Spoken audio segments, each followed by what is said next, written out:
Hey, Sarah, guess what? Chicken butt. Okay, well, there are masks now available at the Dragon Wagon shop. Oh my God, that's so important because everyone should cover their goddamn face. That's absolutely true. So if you want to get a mask and sport your favorite Dragon Wagon Radio show, or just tout Dragon Wagon Radio, check out the shop, dragonwagonshop.com. I'm going to do that. Yeah. What's it called again, Sarah? Dragonwagonshop.com. Okay, dragonwagonshop.com.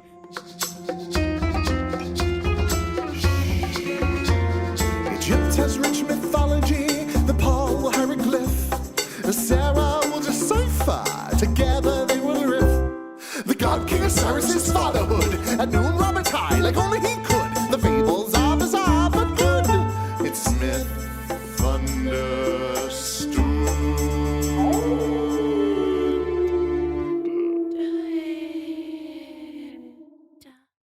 Oh, that was like little baby voice. Yeah. Oh, terrifying. Oh, I like the lights. Yeah, everyone can see the lights that just happened in the Dragon's Den. They flashed with Rage. all sorts of rage. Hey, thanks for joining us for another episode of Myth Understood with me, Paul Bianchi. And hey, who is that petting that cat in the corner? It's Sarah Oliver. Don't watch me. This is a private moment. Sarah, tell me about your cat. Scarlet? Yes. Oh, boy. Why'd you ask Scarlet? Is there another cat that I should know about? I mean, I've had so many cats all my life. Okay. Well, tell me about Scarlet. Scarlet, I got her, I think she's going to have her 12th birthday next month. Am I invited? You'll be out of town, so yeah. We'll have to Zoom you. You can watch her shovel eat. It's where they basically like unhinge their jaw and shovel all this food in her mouth. I found out she's a shovel eater recently. Is that true? Yeah, they not unhinge the jaw, but it's really freaky to watch where they scoop with their mouth, and that's why a lot of cats throw up. Oh, okay. I just learned. Well, I didn't just learn this, but I've been watching my cat Drew eat recently. Do you want to hear about my cat or not? You asked me about my goddamn cat. I'm relating to you on the eating thing. But sure, I'll cancel my thought. Okay, Go what ahead. does Drew do? She thrashes her face when she eats. Like she's changing into a werewolf? Like side to side, and she her food flies off distantly. And so I always wonder, like, how is there so much food around the bowl instead of in the bowl still when she's done? And I've watched her recently. It's like she has a nervous tick when she eats. So they say cats eat exactly like their owners. Absolutely. Great. Is that all the information you needed about Scarlet? No, I wanted to hear more about Scarlet. I know a lot about Scarlet, but this is for the benefit of our myth. Yes. So Scarlet's the mega cuddler. She has 1,000 toys she won't play with. I can't get her to exercise. I'll play. Yeah, you got her the new Xbox, and she won't use it. The new Wii Fit. Uh-huh. And she only plays Animal Crossing. But I would visit Scarlet's Island. Scarlet's Island would be so cute. Yeah. A little sadistic too. Mm-hmm. So, what's the Animal Crossing where you torture? I think that's just Animal Crossing. Yeah. So she's just a cuddle puss, and that's all she wants to do until it's, time for me to go to sleep and I start my sleep routine. Then she comes alive and starts pawing at everything, and I have to get special door stops to keep her out of my room when she goes nuts like that. There's no stopping her. You have one of those Game of Thrones door stops, right? The Hodor? No, I don't. Oh. But my stepdad does. Oh, that's good. Well, can you guess why I asked about Scarlet? Because we're going to get into some dang kitties today, huh? Yep, we're going to talk about cats. And Scarlet would be revered in Egypt. I think she probably, this is like a 1 millionth life for her, and she probably was the main Sphinx. The main cat. Yeah. Cats in ancient Egypt were represented in social and religious practices of ancient Egypt for more than 3,000 years. Cats were praised for killing venomous snakes, scorpions, spiders, and protecting the pharaoh since at least the first dynasty of Egypt. Well, you lost me at the end, because that's one thing I know about cats. They're not protecting you from shit. Well, protecting from ghosts.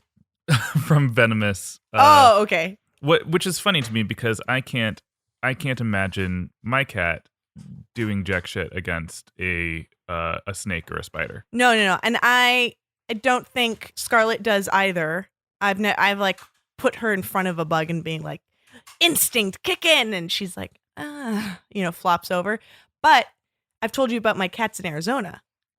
Yes. When I lived in Arizona, Aubrey. They were part of a gang. He was the part of the SS, what was it called? Oh my God, I just forgot what. Part of the SS? USSR. There we Okay. go. Oh no, I didn't mean that because we did get him in Germany too. Oh no. USSR, Russian blue. That's where I was going. Okay.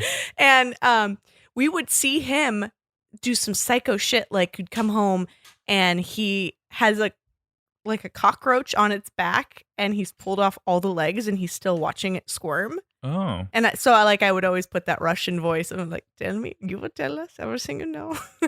And then I came home one day from school when we lived in like a mobile home. So, the bottom is And he had done it to your mom and she was like, save yourself. Yes. And as well as he was fucking with a snake because it's Arizona. So there's like a snake coming up through some creepy way in the bathroom and he's just slapping it in the face like, I do not fear you. So yes, I do know that some animals will just fuck with snakes. Yeah. It's the moral of this story. So this is the way that cats were valued. Dogs were valued for their ability to protect from other humans and to hunt, but cats were thought to be the most special. I agree. No, I like them equal.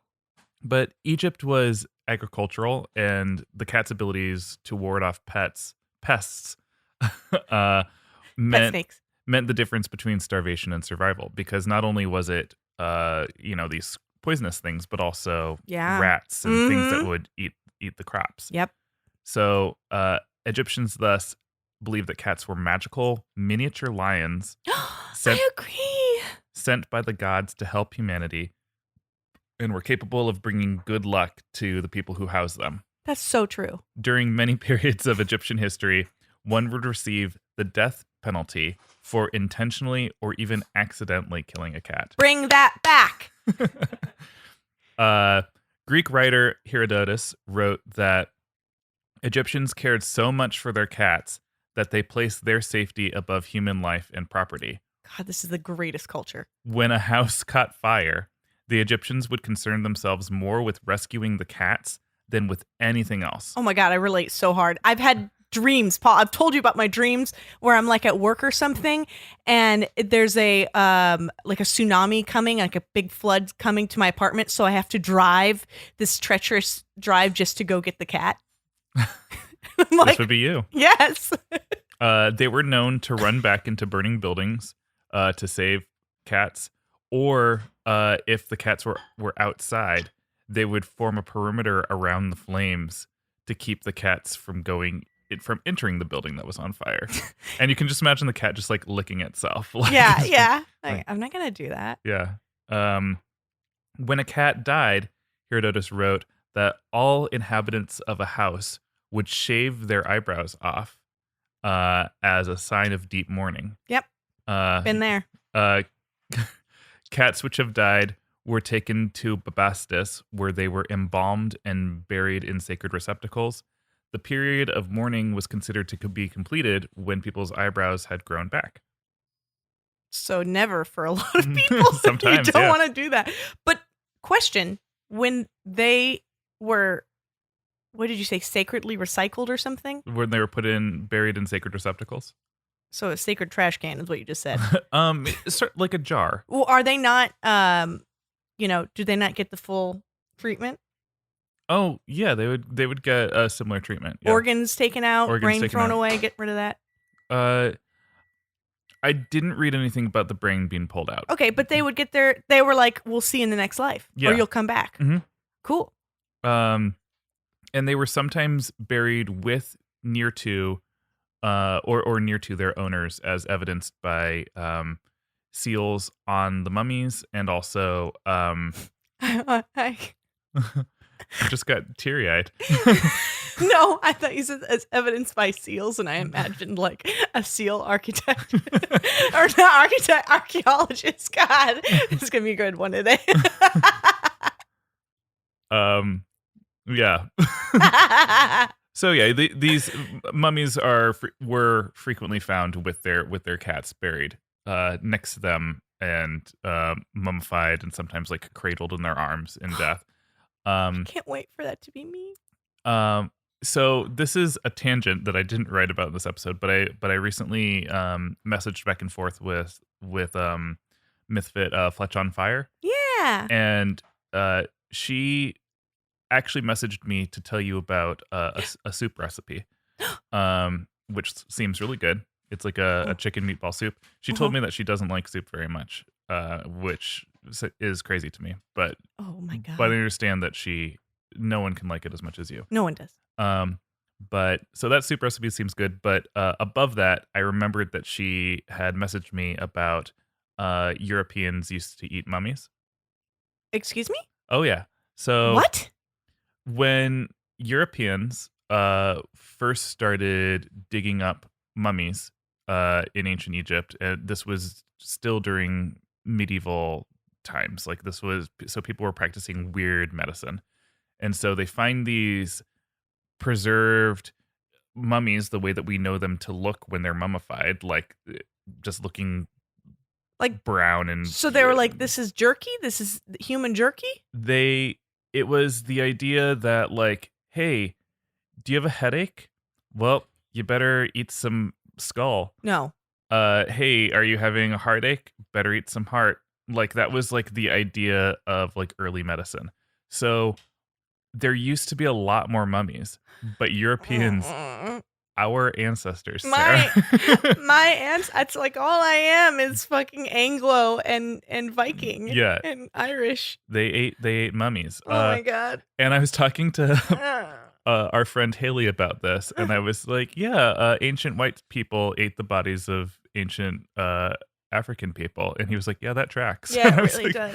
Yeah, oh God, so we're so gross. We are. Oh. So anyway, back to cats. No. Episode over. We need to lay down.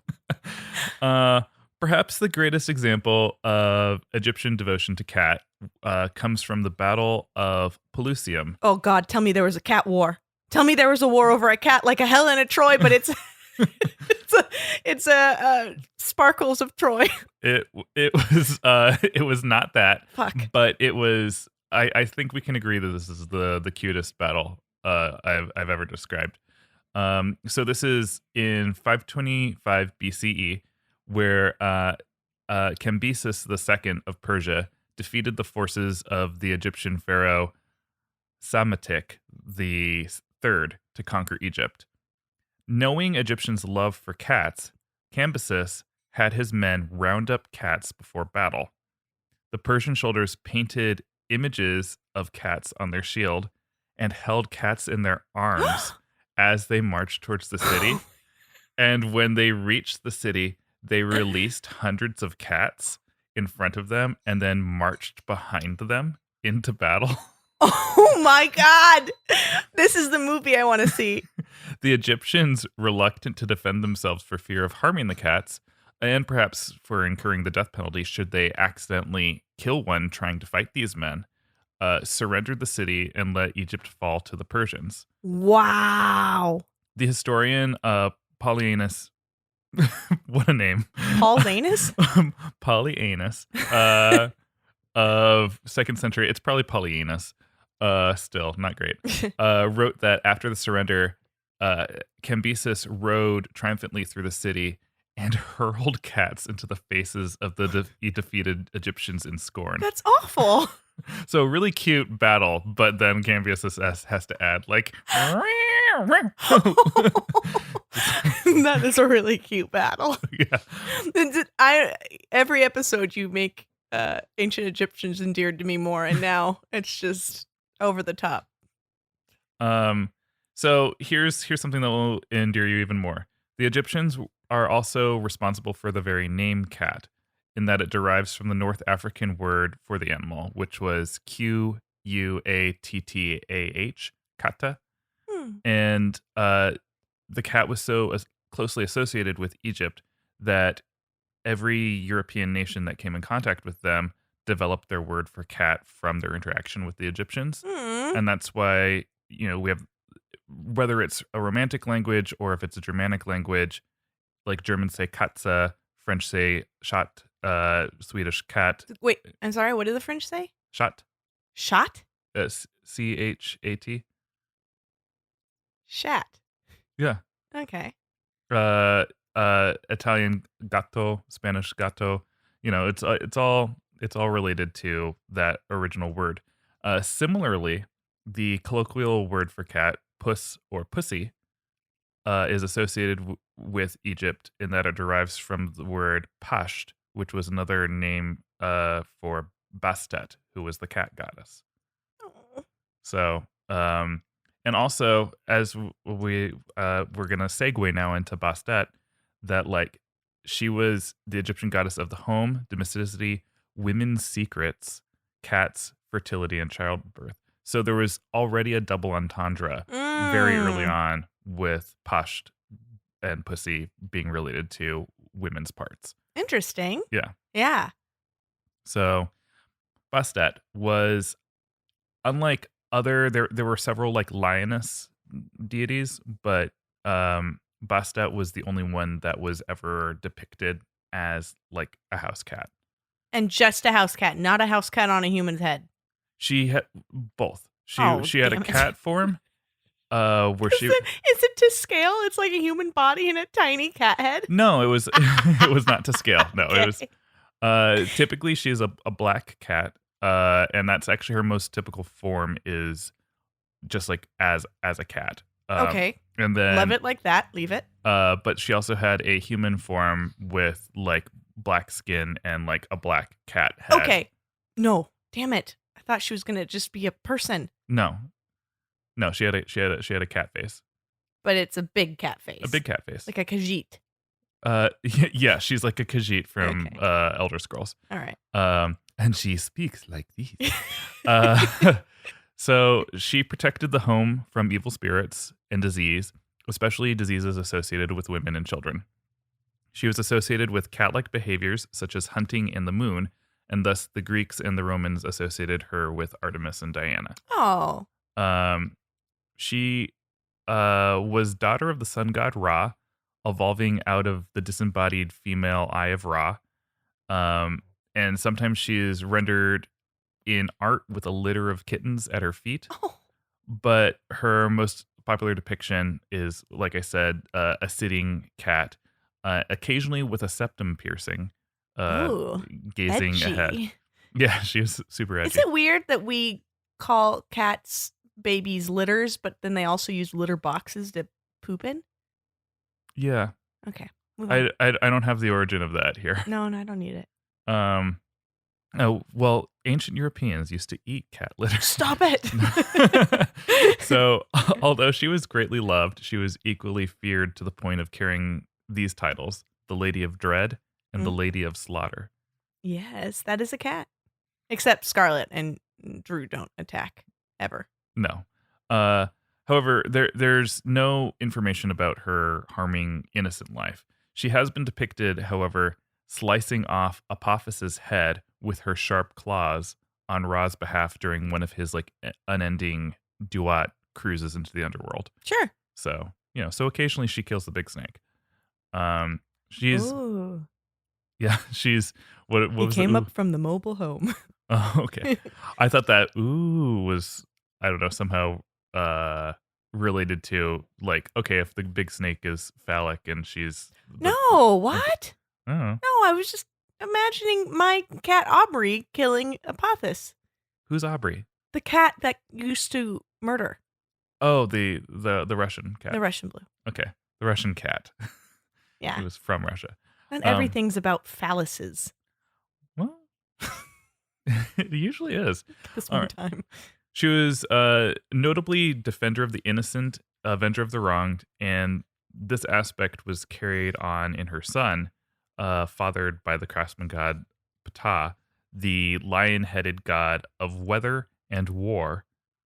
Good combo. I mean, to be fair, a bad cross one can mess up a battle. It sure can. Knock your cats out of. Your arms, yeah. Ma'as, who was the protector of the innocent and yet also devourer of captives, who carried a long knife. So it's the same person? That's her son. And he's a lion. He's a lion. He was a lion. I love that. They're like a house cat had a lion. Had a lion, yeah. They're the same thing. We don't get it. Bastet is featured in the tale of Setna and Tabaubu, which I would categorize more as early fiction or folklore rather than genuine mythology. But it's worth mentioning because it's fun. And it was written in Roman Egypt, which began in about 30 BCE after the death of Cleopatra. Like, she died, and then Romans took over Egypt. Oh, so this is a Roman tale. Somewhat. But it's a fusion. It's a little pan-Mediterranean fusion. I'm so hungry. So the story begins with young Prince Setna. He's a spoiled rich boy, up to no good. Classic. He's old enough to have a few kids, but young enough to be called young in an ancient story. Is he a spoiled boy, or does he have children? You can be a spoiled boy who has children. Oh, well, I imagine like a 7-year-old, and now you're saying he's a father. Let's say he's about 17 or 18. Okay. Because he's young enough to be called like a boy in the story, but he's got children. Oh, so he's in a tomb dedicated to a pharaoh who died, who absolutely revered Bastet. So the tomb is covered in cat imagery. Because this is just what you did for fun. You're like, let's go look at the tombs. Yeah, let's go hang out. I mean, and he's also a prince, so he's like there to like, look, son, at your ancestors and all that. Mm-hmm. So in the tomb, he sees a beautiful jeweled book, and he immediately wants it for himself. Yeah. Because again, what else did you have to do? He's one of those people who likes to like decorate with attractive books in his home, but he doesn't actually read them. He's a bedazzler. Yeah, he's one of those. So as he reaches for it, some of the clerics of the tomb see him do this, and they beg him, "Do not take the book." Like, sir, what are you doing? Do not take that book. It's glittery, and I want it. No, sir, it belongs here. They shouldn't have jeweled it. You don't understand. You jeweling it, I'm getting it. Great, terrible things will happen to you if you take this book. Great, terrible things will happen if I don't have it, need it, want it, have to have it. Mm-hmm, exactly. He's a fuckboy. He does not care. He leaves with this book. Shortly afterwards, he is in Memphis, Tennessee. He is in Memphis, ancient Egypt, and near the temple of Ptah, who, remember, is Bastet's husband. And when he sees a beautiful woman accompanied by servants, and he lusts after her. Need it, want it, gotta have it.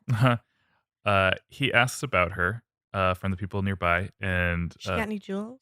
Someone nearby is like, rumor has it, her name is Tabaubu. Need it, want it, gotta have it. Mm-hmm. She is the daughter of a priest of Bastet.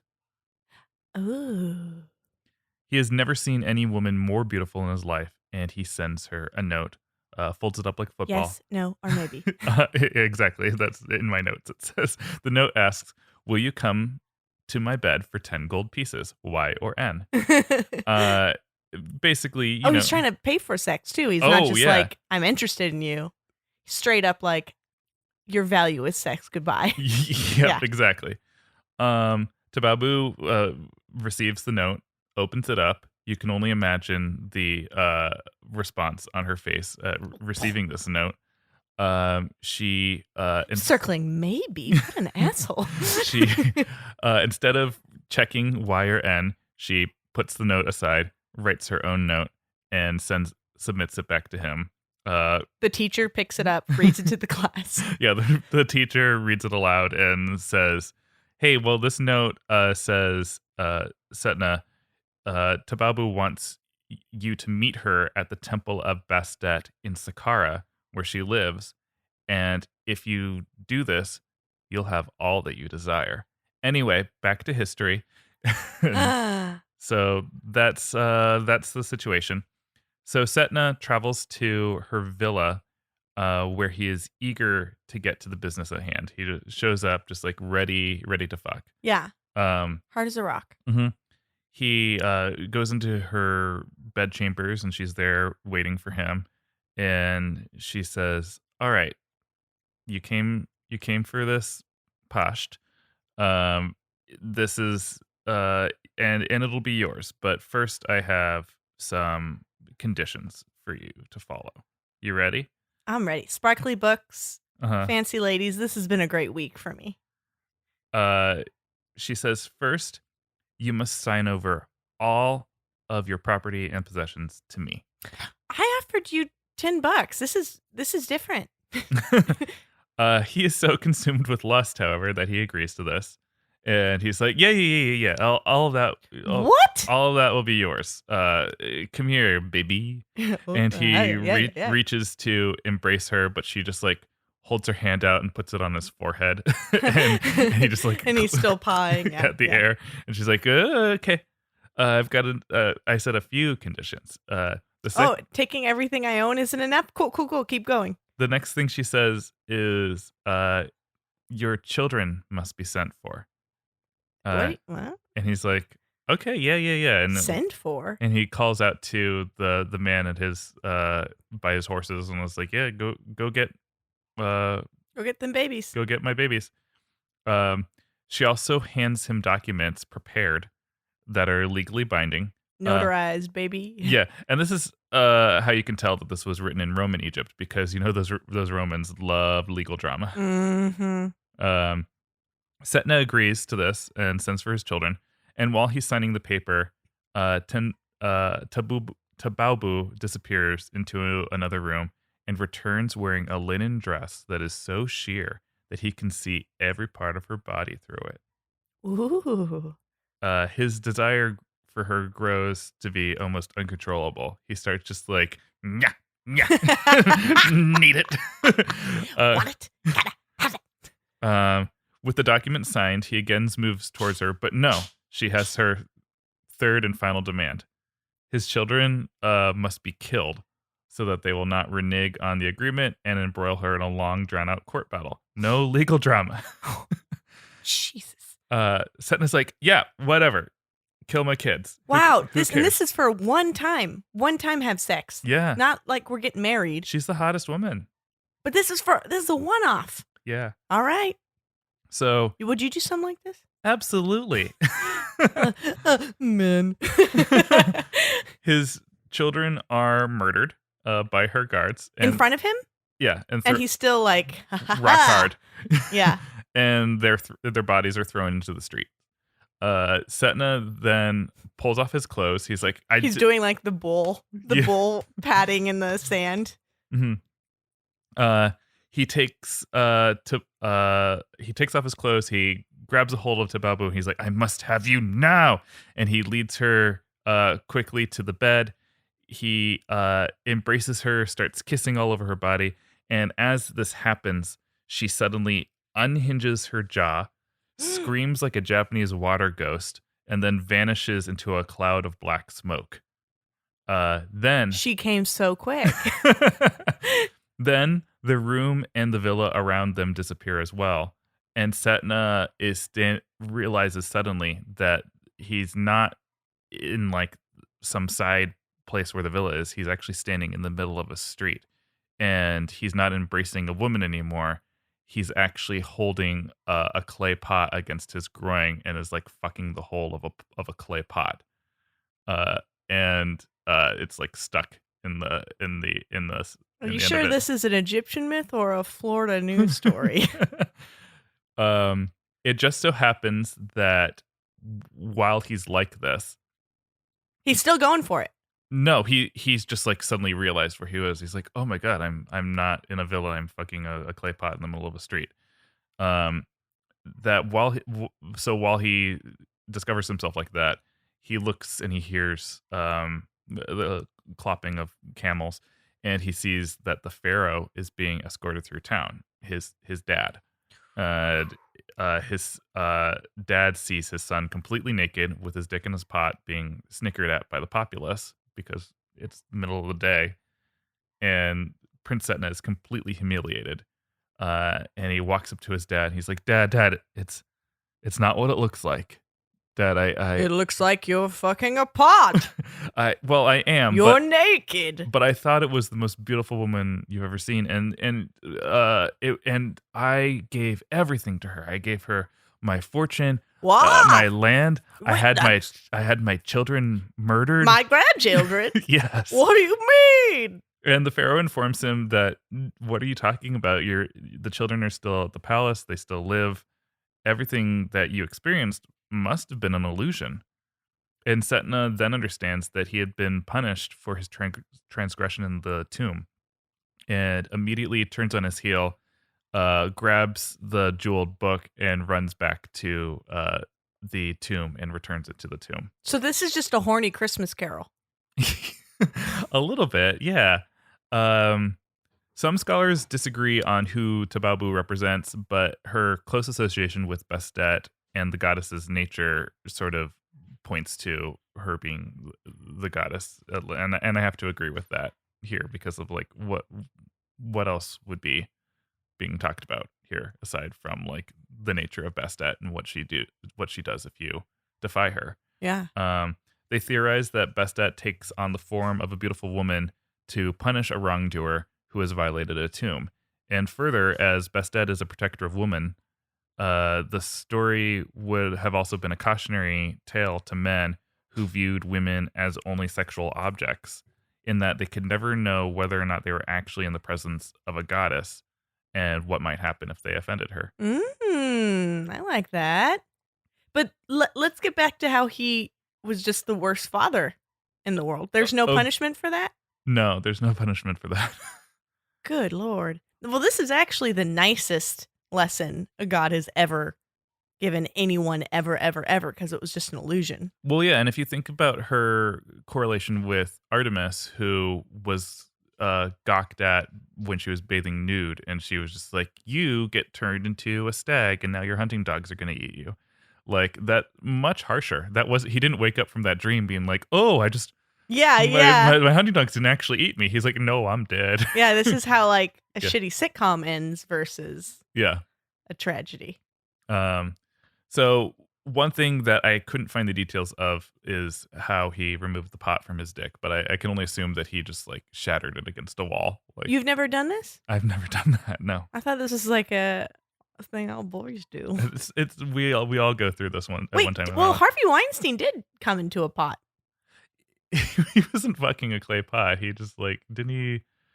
I guess he jizzed on a plant. Jizzed on a plant. Okay. Mm-hmm.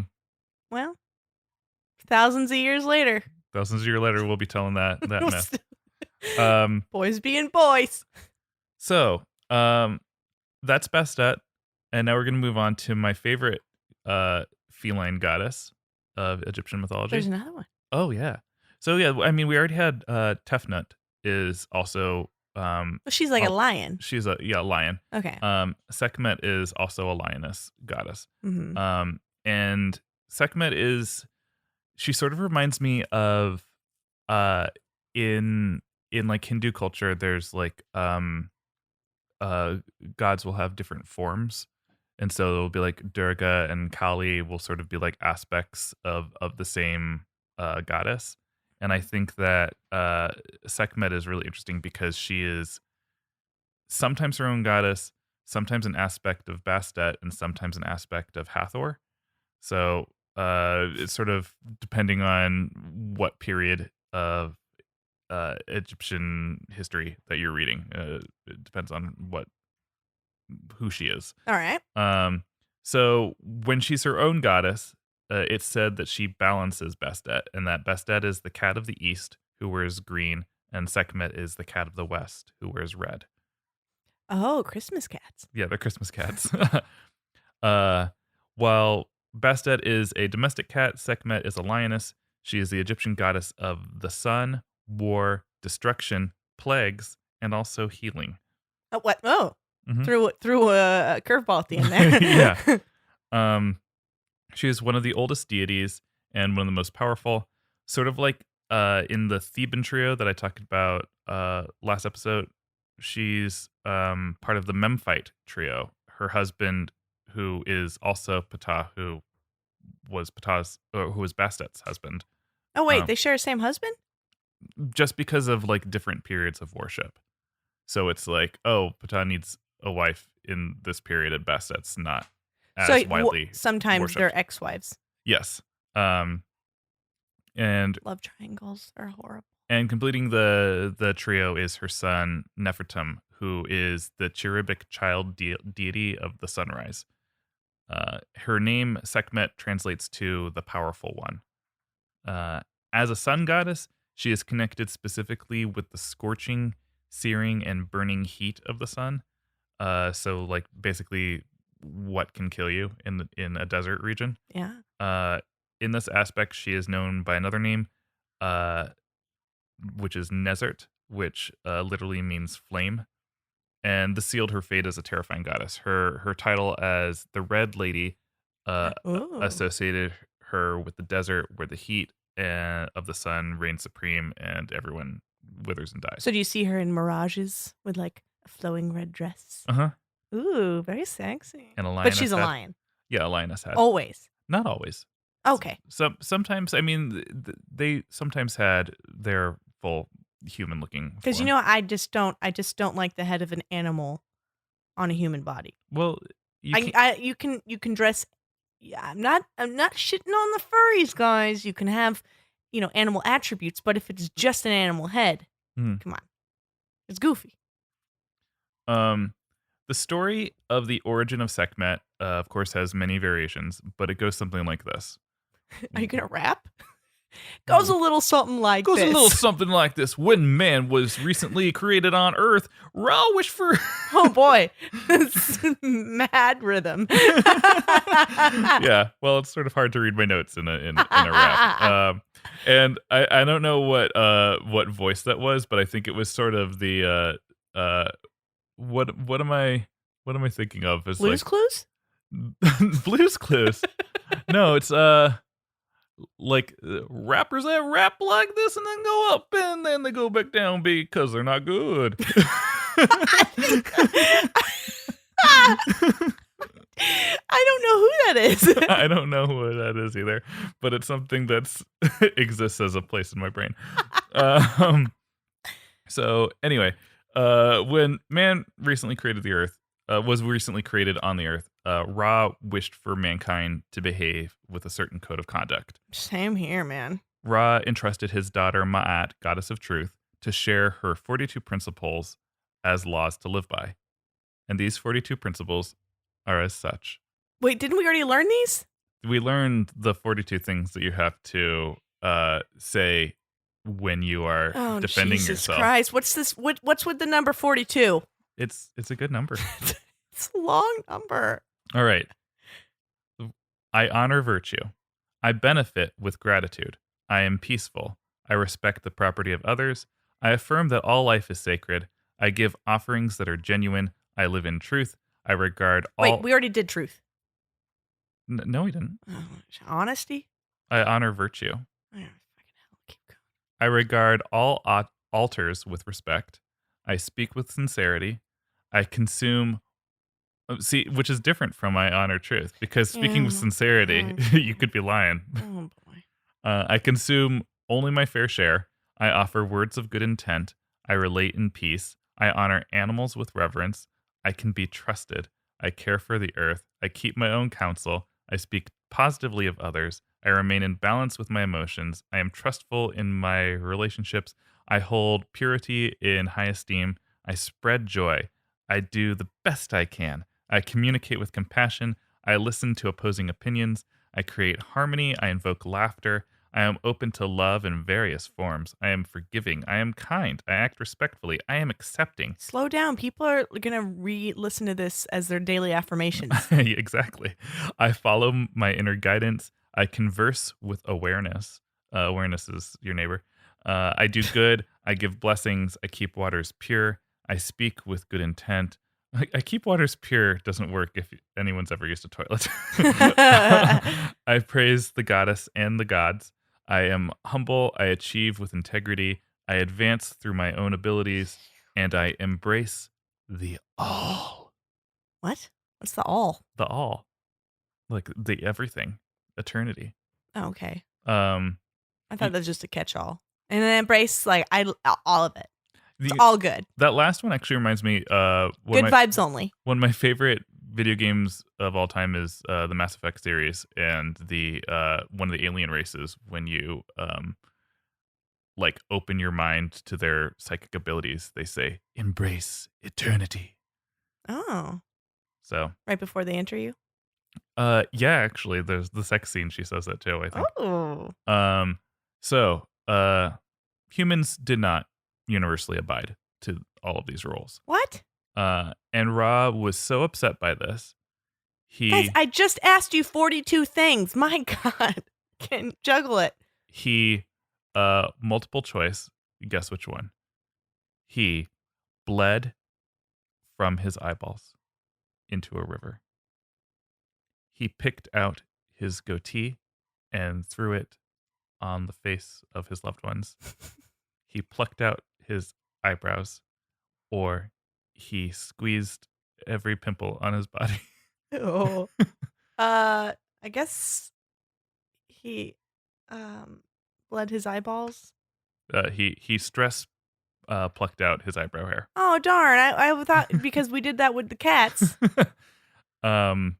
Born from his eyebrow hair was Hathor, goddess of love, and or Sekhmet. Not the grossest way a god's been made. That's fine. Yeah. And this is an and/or situation because sometimes Sekhmet is an aspect of Hathor. Well, you're not going to have two kids out of your eyebrows. That's crazy town. So either Hathor goes to Earth and tries to convince the humans to be better through love, but becomes quickly disillusioned and turns into Sekhmet, or What? Sekhmet, by her own virtue, tries to convince humanity through threat of violence. Humanity does not listen to Sekhmet either, so she starts a killing.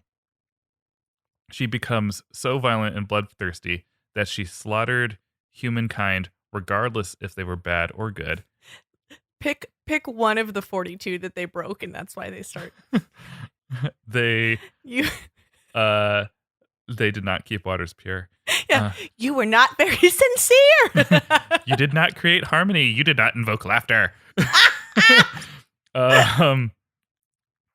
She and the way that she killed predominantly is because she's a lioness, is that she would like tear the throats of just like all of humanity that got near her. She's still wearing a red dress. Yes. Oh man, I hate it. And why do you hate it? Because she's walking around in a red dress with a lion head and lion claws, but she's a woman. Yeah. I hate it. I thought you were endeared to Egyptian culture. I don't want a lion in a dress Okay. Well, standing on their hind legs. there's that's all of their art. She became so violent and bloodthirsty that she slaughtered humankind regardless if they were bad or good, and drank their blood Sure. from like their open wounds. Just suckled it out and could not get enough of it. Yeah, I've heard lions are vampires. It's the same thing. Mm-hmm. Ra, even though at first he was like, yeah, get him, eyebrow daughter, he suddenly worried that Sekhmet would extinguish all of humanity. And you could tell he was worried because he drew on his eyebrows. Yeah. Exactly. He's like, oh, I better draw my eyebrows of concern. Yeah. So he got together with Shu and Tote, and he was like, all right, we need to come up with a way to distract her from killing all of humanity. What if we got a big ball of yarn? Uh-huh. No, how about a laser pointer? Well, they decided not to appeal to her feline aspect and instead to her human aspect. They found they got a hold of 7,000 jugs of beer. Excuse me? You are really changing this character for me. Barley ale. All right. And they stained it with pomegranate or ochre, depending on the text, and dumped it into the Nile and dyed the entire river red. And They do that every St. Patty's Day. they do it every St. Patty's Day, yeah. You make the joke, but we're gonna come around and you're gonna be like, "Oh, I was close." Um, so he did this so that it resembled a river of blood. And when she saw the river of blood and she's gotten the taste of human blood so much, she was like, "Absolutely, I'm going there right now, and I'm gonna drink that entire river up."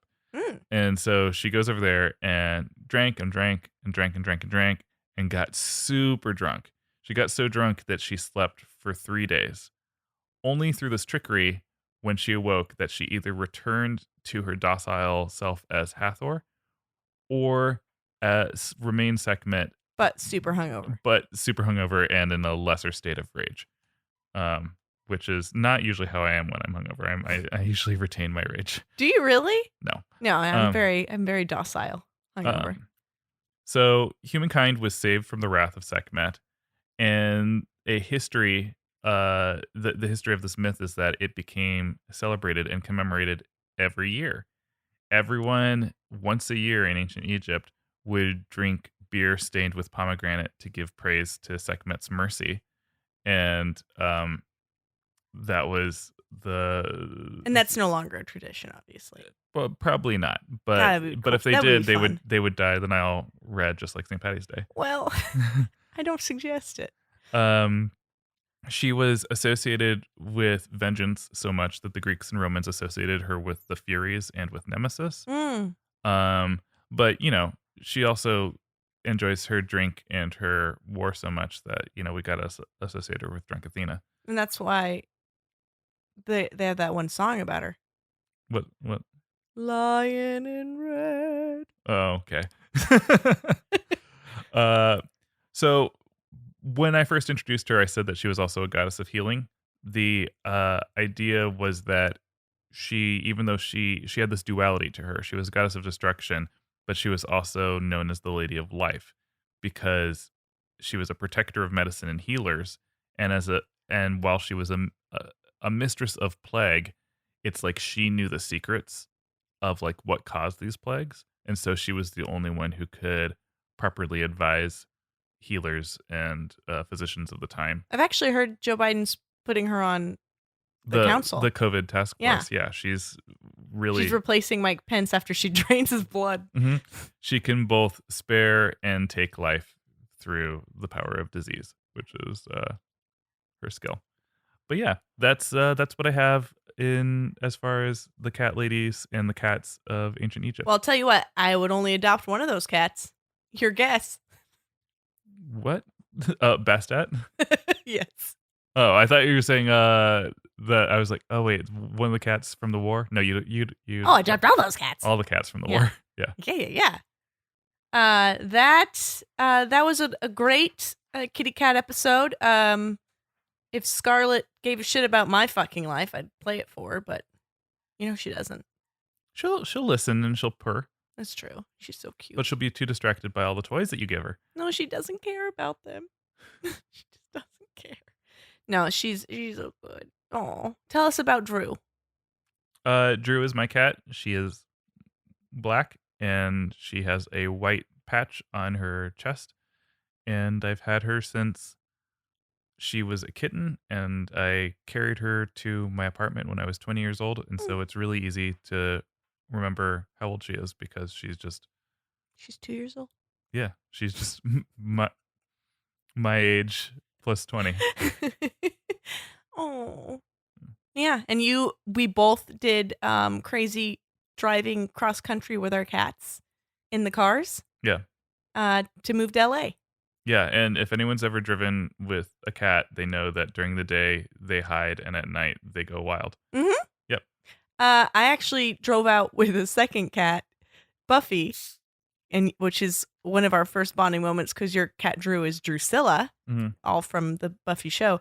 And Scarlett was totally cool in the car. She would go sit in the back and sun herself, But Buffy would be a little fucking freak, and I also, this is bad because I just let them out of the crates. I felt bad to keep them in a carrier.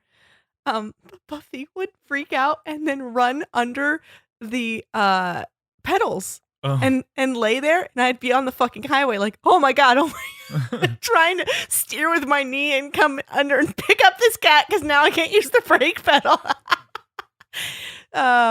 So she wanted you dead. always she did. And yeah, that's how I got to LA, by pure magic. Pure luck. Which is what the Egyptians said. Cats are beings of luck and magic. Well, not Buffy. She was the lion. She was trying to drink my blood. Meow meow meow meow meow meow meow meow meow meow meow meow meow meow meow Oh, meow yeah. meow meow. Coming November 2022, a new Michael Bay film that'll blow your brains out. Meow meow meow meow meow meow meow. Starring meow meow meow meow meow meow. Idris Elba as Semitic. and who? Oh wow, it's me, Owen Wilson as Cambyses. Meow meow meow meow meow meow meow meow meow meow. Once every 1,000 years, a war happens that changes the face of the world. This war defied every rule in existence. It's got explosions. It's got chase scenes. It's got cats. Oh no.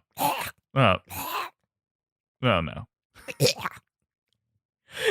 I cannot fight you. You have kitty cats. Well, you're gonna have to fight me. What are you doing with all those kitty cats? Men, throw them! No! Everyone stop it. I want these kitty cats. Everyone get the cat treats. Meow. Wow, that was really significantly awful. Yep. Meow, meow, meow, meow, meow. I think the theme song was the only thing good about it. Do you like my Idris Elba? Yeah, I impression? forgot he was British, and so I was like, oh, that's helpful. You forgot he was British? Yeah, I forgot. He's supposed to be James Bond one day. He's supposed to be, but people keep making it not happen. Well, because what's his name won't die. Cary Grant? What? What's his name? Craig? T. Nelson. Craig Daniel? Daniel Is that Craig. Is that really his name? Daniel Craig? It's Daniel Craig. I think it's Craig Daniels. Okay.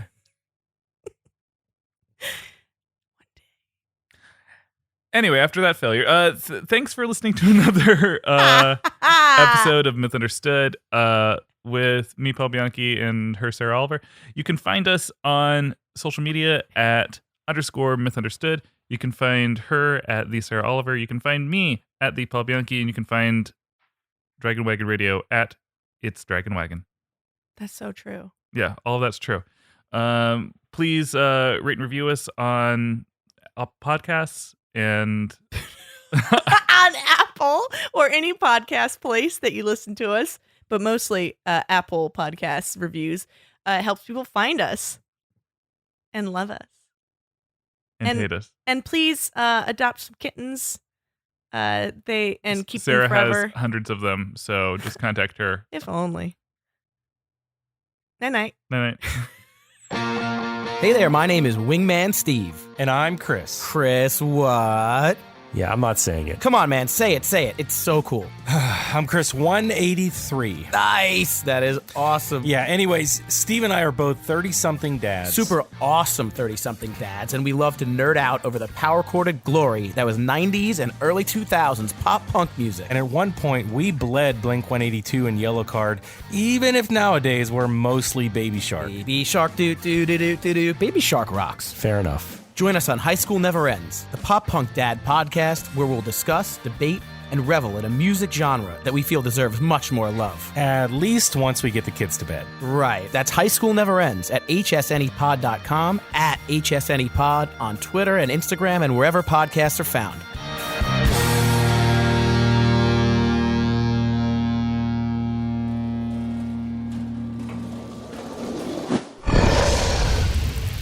It's Dragon Wagon.